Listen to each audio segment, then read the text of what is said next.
नमस्कार दर्शकों, किसान एवं पशुपालक भाइयों, स्वागत है आपका हमारी खेती हमारे पशु यूट्यूब चैनल और फेसबुक पेज पर।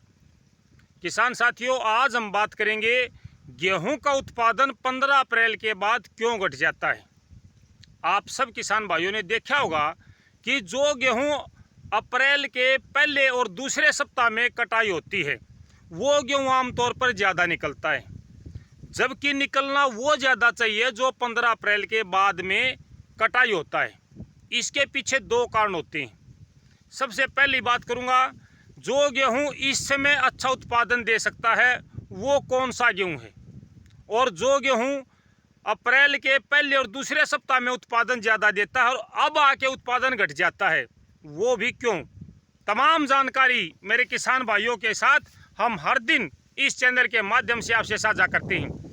धरातल से जुड़ी खेती और किसानी की बात, खेती और पशुओं की बात, मौसम की बात, मंडी भाव की बात, तमाम प्रकार की बातें हम अपने किसान भाइयों से इस मंच पर करते हैं। छोटी से छोटी बात को भी हम किसान भाइयों के साथ में साझा करते हैं। तो मेरे किसान भाइयों, धरातल से जुड़ी हुई बात, खेती से जुड़ी हुई बात, ज़मीन से जुड़ी हुई और किसान से जुड़ी हुई बात, हमारा यही उद्देश्य है कि मेरे किसान भाइयों को हर प्रकार की छोटी छोटी बातों की जानकारी होनी चाहिए।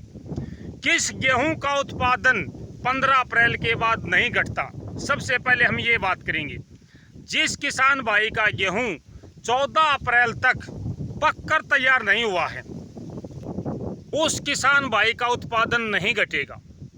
जिस भाई के गेहूं पककर तैयार हुए हैं 15 अप्रैल के आसपास में या 10 अप्रैल के बाद में, उसका उत्पादन नहीं घटता है।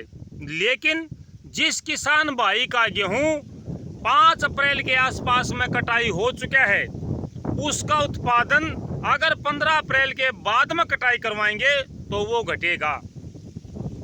जी मेरे किसान भाइयों, ये मेरा खुद का अनुभव है।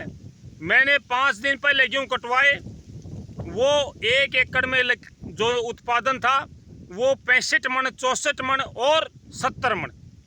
उसके 4 दिन बाद मैंने गेहूं की कटाई करवाई तो उसका उत्पादन हुआ 63 मन, यानी कि 2 मन के आसपास में 1 क्विंटल प्रति एकड़ उत्पादन कम हुआ। कारण क्या रहा? मैं भी इस बात से हैरान था कि आखिर कारण क्या हुआ, क्यों घटा ये गेहूं, जबकि हमने समान सारी चीज़ें डाली हैं। जब हमने इस चीज़ की जानकारी एकत्रित करी, इस चीज़ को बारीकी से देखा, हर चीज़ को हमने देखा, दाना भी एक समान है, खेत में पानी भी एक समान है, खरपतवार नाशक दवाई भी एक समान है, तमाम चीज़ें एक सार हैं, तो अंतर कहाँ पे आया? जी मेरे किसान भाइयों, मैंने ये तजुर्बा किया और ये निष्कर्ष निकाला कि गेहूं सूख चुका था। जी हाँ, जैसे कि 11 अप्रैल को पश्चिमी विक्षोभ की वजह से या आंधी तूफान की वजह से हमारे यहाँ पर बारिश हुई। 12 अप्रैल को हमने अपनी फसल की कटाई करवाई।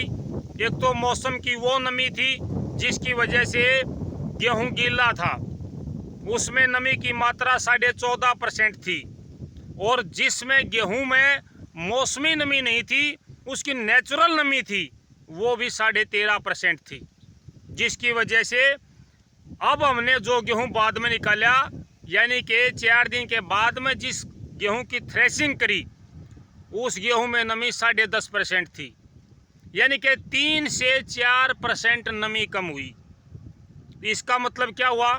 अगर 1 क्विंटल गेहूं निकलता था तो वहाँ पे 95-96 किलो गेहूं निकला। इससे किसान का उत्पादन घटा। 15 अप्रैल के बाद में जो गेहूं आपका पहले से पककर तैयार है, 5 अप्रैल के बाद, 6 अप्रैल के बाद, 10 अप्रैल के आसपास में आपका गेहूं पककर तैयार हो चुका था, उस दौरान आपने नहीं काटा तो इससे आगे चल के उस गेहूं की नमी और ज़्यादा कम हो जाती है। कुछ किसान भाई अपने गेहूं को समय से पहले काट देते हैं, यानी थोड़ी सी कमी होती है उसकी थ्रेशिंग में, उसके दौरान वो अपने गेहूं को कंबाइन से कटवा देते हैं, उसमें नमी बहुत ज़्यादा होती है। फिर हमारे किसान भाई बोलते हैं मेरा 70 मन का एकड़ का निकला है, मेरा 66 मन का निकला है, मेरा 78 मन का निकला है। अगर उस गेहूं की नमी को माप के और जब उसकी नमी निश्चित होती है, जितनी होनी चाहिए 8.5% से 12% के बीच में आ जाती है, तब उसका गेहूं का आप माप तोल कीजिए, तब बताइए कि उत्पादन कितना हुआ है। तो मेरे किसान भाइयों, निष्कर्ष ये निकलता है कि जिन किसान भाइयों के उत्पादन 70 मन 72 मन हुआ है, उसमें 4% 5% नमी है, और नमी की वजह से आपका प्रति एकड़ 4 से 5 मन गेहूं ज़्यादा निकल रहा है। जब आपका गेहूं शुष्क हो जाएगा, नमी संतुलित हो जाएगी, तो आपके गेहूं का उत्पादन घटेगा। उसके बाद में जो उत्पादन होगा वो रियल उत्पादन होगा।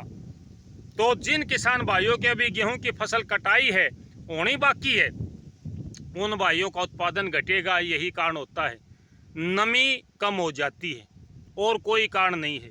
किसान भाई ये ना माने कि 10 दिन पहले मेरे पड़ोसी ने गेहूं कटवाया था और उसका उत्पादन मेरे से ज़्यादा हुआ, उसके गेहूं भी हल्के थे, मेरे से मेहनत भी कम करी थी, उसने नमी युक्त गेहूं कटवाए थे, और हमने नमी निकाल कर गेहूं कटवाए हैं, नमी कम रखी है। जो भी किसान भाई घर पे भंडारण करना चाहता अपने अनाज का, वो नमी जब संतुलित हो जाए, 8 से 12% के बीच में नमी हो, तभी अपने गेहूं की थ्रेशिंग करवाना, आपका गेहूं खराब नहीं होगा। तो लगातार जानकारी आपके लिए, नई नई जानकारी, तमाम प्रकार की जानकारी लेकर के हम फिर भी हाजिर होंगे। फिलहाल के लिए यही जानकारी थी किसान भाइयों। उदास होने की जरूरत नहीं है, आपका उत्पादन भी अच्छा है, आपकी क्वालिटी अच्छी है, केवल अंतर है तो नमी का है, और कोई अंतर नहीं है। मिलते हैं फिर, तब तक नमस्कार, जय हिंद।